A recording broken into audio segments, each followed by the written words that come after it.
Welcome to Everything English with John, the #1 place for YouTube English lessons. I'm John, and today we're going to talk about common expressions in English. That's the last straw. Jim and Dave are co-workers.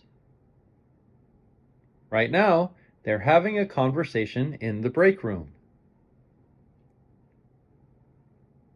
I can't take it anymore. My boss has been micromanaging me all week. What happened this time? He just told me how to make a cup of coffee. That's the last straw. I'm quitting tomorrow.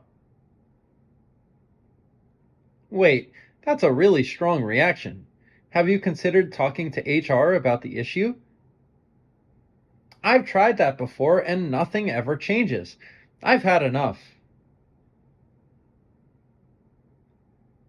I understand how you feel, but quitting on the spot might not be the best solution. Maybe take a day to cool off and think it through before making a final decision. I guess you're right. I'll take some time to think about it. Thanks for your help. Quiz time. What does "that's the last straw" mean? I'm finished with this activity. I can't tolerate anymore. There are no more straws. I don't have enough. Please pause the video and answer the question.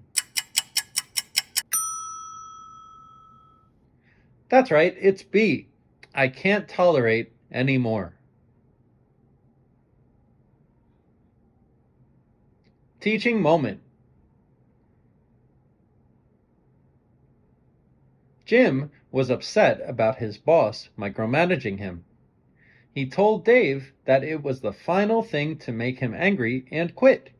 He couldn't tolerate any more. Examples. I was already having a bad day, and then I lost my wallet. That's the last straw. I've been trying to get my taxes done for a week, and now the website is down. That's the last straw. My boss has been cutting my hours for months, and now he's asking me to do more work for less pay. That's the last straw. Vocabulary extras. To micromanage. To manage every small detail. On the spot. At the moment when there's an immediate reaction. To cool off. To calm down. To think something through. To carefully analyze a situation. Thanks for watching Everything English with John. Please like, share, and subscribe. For more information or private classes, please visit my site, everythingenglishwithjohn.com.